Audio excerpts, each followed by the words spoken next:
Сегодня мы начинаем наше видео с абсолютного нуля. Это парижский Point Zero. Он недавно вернулся на свое законное место у фасада Нотр-Дама. Кто не в курсе, это французский нулевой километр. То есть отсюда начинаются дороги Франции. 6 лет этот бронзовый медальон мариновался в реставрационных мастерских. После пожара 2019 года, когда сгорел Нотр-Дам, его пришлось отмывать от свинцового налета. Старый оригинал отправили на пенсию в музей Карнавале, а на площади вмонтировали дубликат. С виду тут просто роза ветров. Но по слухам там выгравированы имена современных мастеров, которые возвращали собор к жизни. Если думаете, откуда начинать просмотр достопримечательностей Парижа, вот отсюда и надо начинать. Почему? Потому что здесь находится нулевой километр, то есть точка отсчета всех дорог. До того, как Людовик XV в 1769 году решил, что именно отсюда будут отсчитываться все имперские версты, здесь стояла позорная клетка. То есть любой из вас мог закидать гнилыми яблоками или обматерить сидящего внутри человека. Да, прямо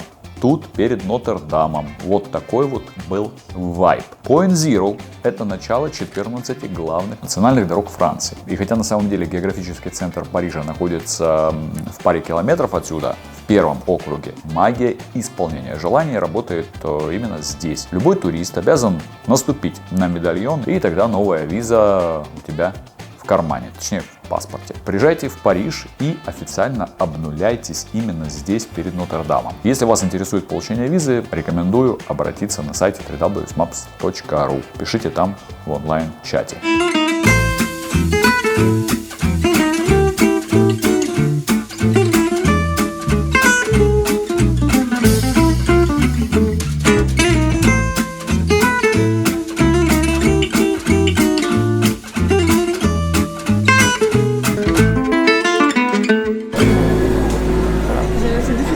Question difficile, réponse difficile. Beaucoup de personnes de différents niveaux. C'est ça. Ну и прежде чем штурмовать собор Парижской Богоматери, стоит посмотреть под ноги, потому что сама площадь Парви — это многослойный исторический бутерброд. Название Парви звучит, конечно, очень изысканно, но по факту оно обозначает двор перед входом в храм. Исторически слово восходит к латинскому paradisус, то есть рай, или открытое пространство перед храмом. В 1794 году, когда у революционеров окончательно сорвало резьбу на почве атеизма, ее переименовали в Площадь Разума, а с 2006 года к названию добавили имя папы Иоанна Павла II. По итогу получилась Площадь Разума Иоанна Павла II. Это вообще какой-то кринж. Размер площади Парви 135 метров на 100 метров. Она зажата между Сеной и фасадом Нотр-Дама. Самое интересное спрятано в юго-западном углу под спуском в археологическую крипту. Никаких биткоинов тут вы не найдете, а вот тайник — это да. Там под слоем современного бетона находится Париж древних времен, фундаменты церкви Сан-Этьен, остатки крепостных стен 3 века и руины галло-римских бань. По сути, здесь перед собором вы ходите по крышам древнего города, который старше самого собора на 1000 лет. Именно эти камни в 60-х спасли площадь от превращения в банальный паркинг. Представляете? Когда-то строители наткнулись здесь на античную кладку. Проект паркинга тут же закрыли, потому что не стоит ставить свой Peugeot на памяти предков.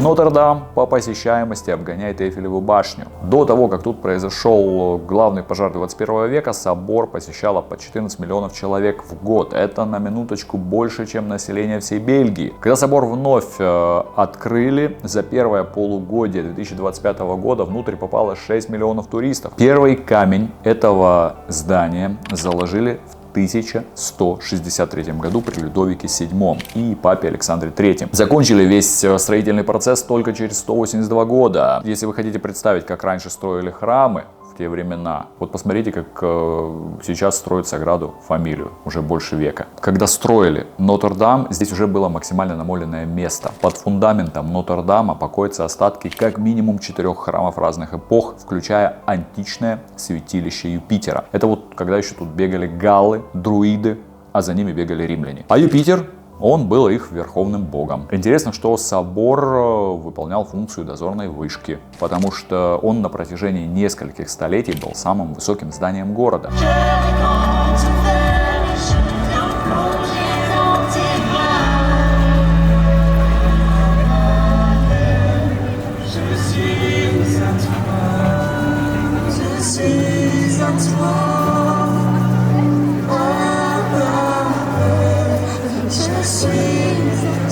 Allez, encore une fois, tous ensemble.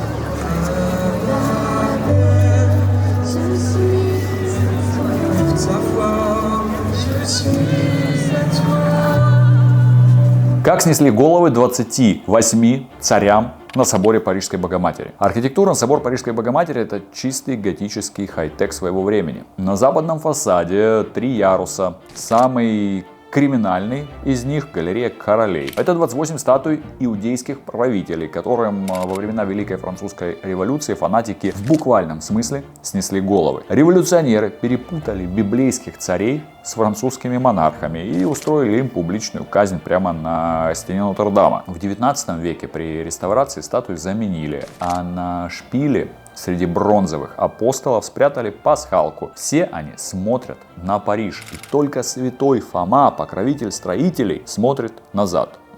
Типа, чтобы оценить качество работы над собором. Если зайти внутрь, вы заметите, как лучи проходят через витражные розы и фокусируются прямо на алтаре, где Иисус лежит на коленях Богоматери. Это заказ Людовика XIII, который очень хотел наследника и пообещал собору крутой апгрейд, если все получится. Получилось. А какое главное сокровище Нотр-Дама? Терновый венец, который римские воины возложили на голову Иисуса Христа перед распятием. Это орудие пытки и символ мученичества, страданий, а также одна из самых почитаемых реликвий в христианстве.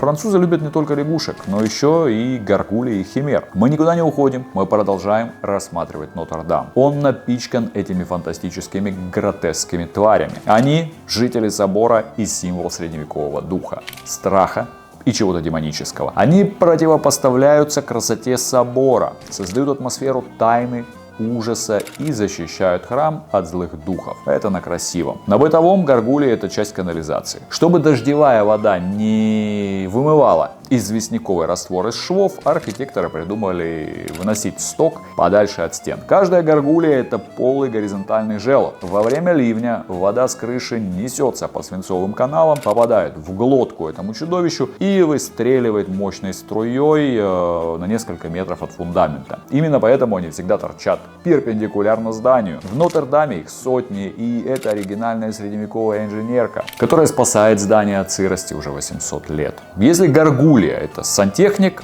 то химера — это философ. С телом женщины, крыльями орла, головой козла, и каких-нибудь еще других животных. Они просто сидят и смотрят на город. Химеры — это результат евроремонта 19 века. 200 лет назад собор был в ужасном состоянии. Его фасад был пуст, собору не хватало мистического вайба. И вы все знаете слово бестия.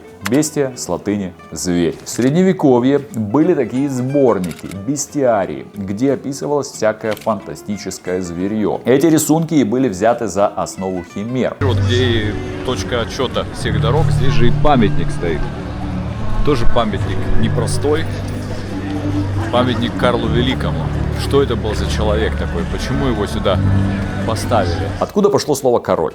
Вы удивитесь, когда я скажу, что отсюда, в 2 шагах от Нотр-Дама, можно найти памятник, который чем-то напоминает усачей Астерикса и Обеликса. Вообще версия хорошая, но чел на коне — это один из величайших людей Франции. Сама статуя называется Карл Великий и его гвардия. Карл Великий был человеком, который пересобрал Европу после того, как она развалилась вместе с Римской империей. В 8 веке он взял под контроль территории нынешних Франции, Германии, Италии и стран Бенилюкса и создал империю, которую по масштабам можно было сопоставить с современным Евросоюзом. Он не только махал мечом в эпоху, когда большинство дворян с трудом расписывались крестиком. Карл приказал открывать школы при монастырях и сам на старости лет пытался научиться писать. Он ввел единую валюту, реформировал законодательство и вообще пытался навести порядок в том бардаке, который остался после античности. В 800 году в Риме его короновали как императора Запада, что дико взбесило византийцев, которые считали себя единственными законными наследниками Рима. Но Карлу было пофиг, потому что у него была самая мощная армия. Слово «король» в славянских языках и в русском тоже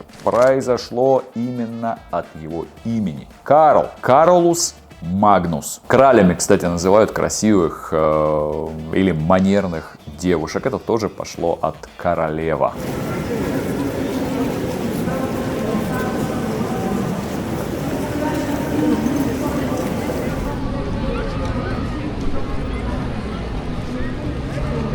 Сам памятник — это фейк вообще. Вот с чего я начал. Карл Великий не носил бороду. Он коротко стригся, постоянно воевал. Да и в Париже бывал 2 раза. Париж столицей он не сделал, а предпочитал Ахен. Город в Германии 300 километров по прямой отсюда, где у него был нормальный такой дворец. Почему именно ему парижане поставили такой памятник в таком месте? Эпоха Карла Великого считается фундаментом средневековой французской культуры. Карл Великий заложил этот образ Великой Франции. Карлос Магнус сделал территорию будущей Франции ядром европейской политики. И это, собственно говоря, в долгосрочной перспективе возвысило значение Парижа. Значит, наш король, он же друид на коне, держит скипетр. Физически этот скипетр появился на 500 лет позже его смерти. На голове у него корона Священной Римской империи, но не та, в которой его венчали в 800 году, а более поздняя имперская корона, созданная для другого короля. Парни, всем привет! С Лувра.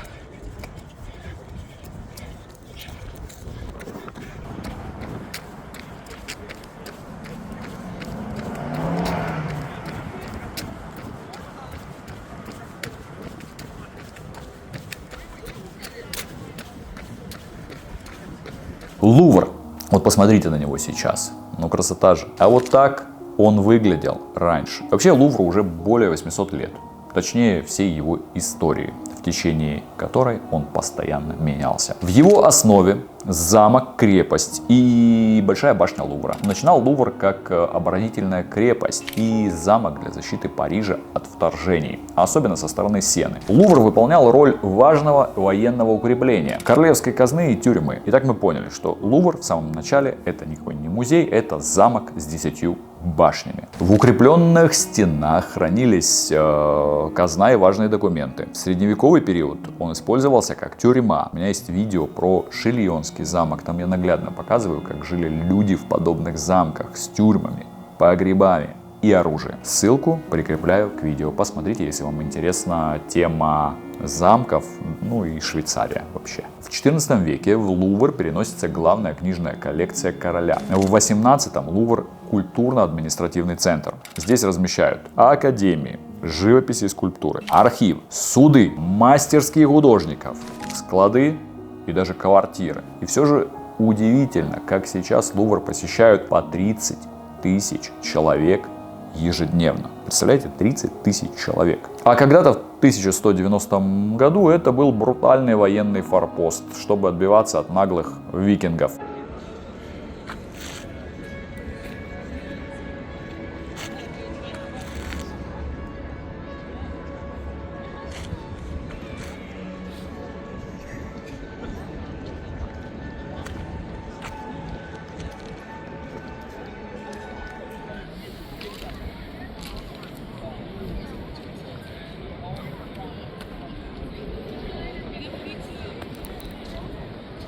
Сколько здесь залов, как вы думаете? 403. Вот у вас двушка, ну и 1 или 2 санузла, а здесь 403 зала. Даже сложно представить, как это все обойти. В Эрмитаже, для сравнения, 365. Здесь хранится 500 000 экспонатов. Чтобы посмотреть их все, не хватит и жизни. В залах выставлена только 10-я часть. В галерее Аполлона под бронированным стеклом лежит бриллиант Санси. Это камень из Индии, и нашли его еще в 1064 году. Он успел сменить столько владельцев, от герцогов бургундских до английских королей. Его история тянет на отдельный сериал. Ну а на восточной стороне Лувра находится колоннада Клода Перро.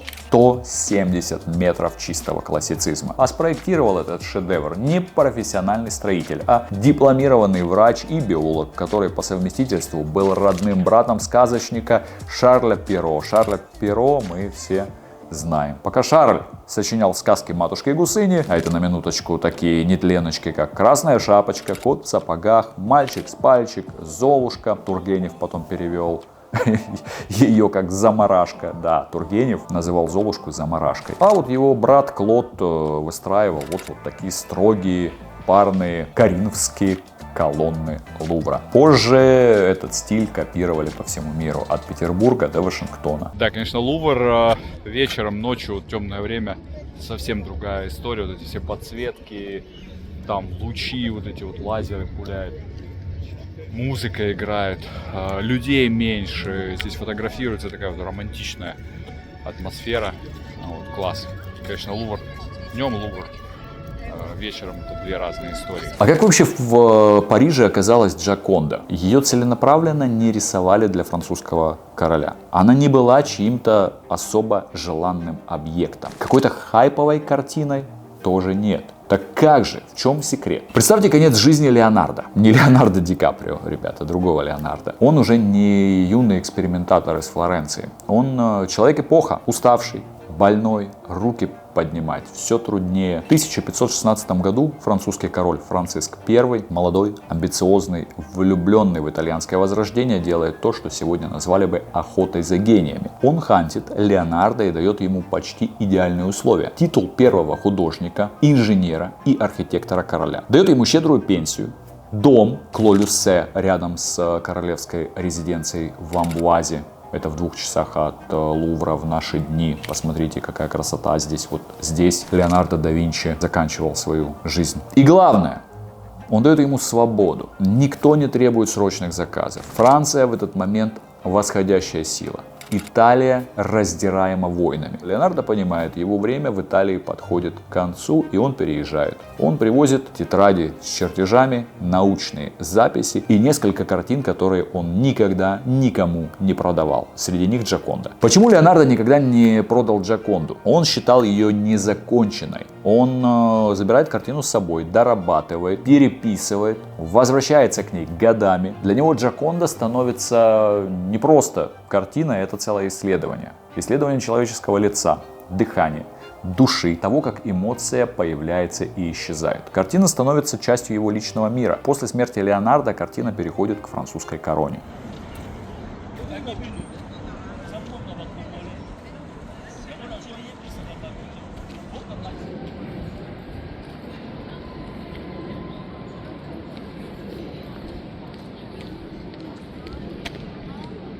И что почти шокирует современного человека. Джоконда, когда ее нарисовал Леонардо да Винчи, не была популярна. В начале 16 века Джоконда, когда приехала во Францию, не была иконой, не вызывала какого-то паломничества. За ней не ходили толпами люди, чтобы посмотреть. Она просто была лишь одной из работ художника. Ее культ возникнет намного позже, в 19 веке, а затем взорвется в 20-м, особенно после кражи 1911 года. В 16 веке мир искусства живет вообще не музейной логикой. Музеев просто нет. Зайти вот так просто во дворец посмотреть, что висит у короля на стене, нельзя. Вам просто голову отрубят. Самые известные картины — это не камерный портрет какой-то девушки, а огромные божественные образы, перед которыми молятся. Куда я все это веду? В соборы я веду вас. Все самые известные картины делались на заказ. И публично их можно было увидеть, только в храмах. Абсолютный фаворит эпохи — Рафаэль. Сикстинская Мадонна. Настоящая суперзвезда 16 века. Вот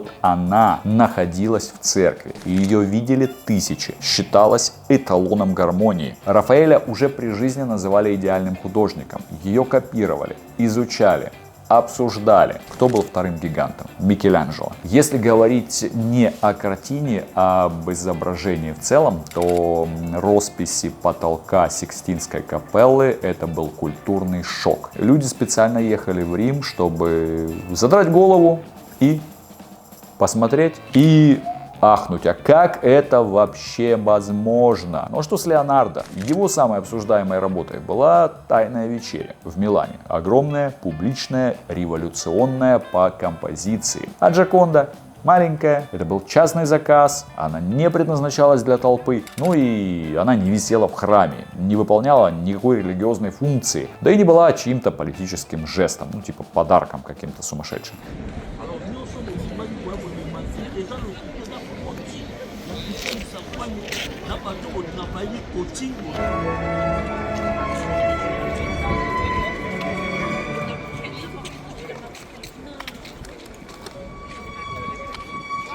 А теперь давайте посмотрим на Лувр не как турист или как искусствовед, а как революционер. 1793 год. Ключевая дата. Все меняется во время французской революции. Лувр открывается как публичный музей, доступный народу. Это радикальный жест. Искусство перестает висеть у королей в коридорах. Оно становится национальным достоянием. Именно тогда картины типа Джоконды получают новую судьбу. На мировой арене появляется Наполеон. Именно Наполеон Бонапарт сыграл ключевую роль в превращении Лувра в один из крупнейших и самых престижных музеев мира. Но как? Конечно, военные трофеи. Помимо армии, в его походы отправлялись ученые-математики, инженеры, археологи, искусствоведы. Уже заранее прописывалось, какие предметы искусства и откуда надо забрать. Наполеон рассматривал искусство как инструмент политического престижа Франции. В 1803 году Лувр был официально переименован в Музей Наполеон.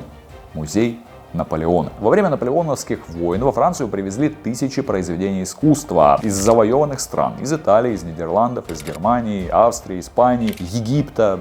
Отовсюду. Лувр становится не только музеем, но и складом трофеев и витриной побед. Мол, смотрите, мы такие мощные, это теперь у нас. А дальше поражение Наполеона. Многие произведения были возвращены странам происхождения, и Лувр утратил часть коллекции и название «Музей Наполеона». Тем не менее, и до наших дней Лувр сохраняет статус крупнейшего музея Европы.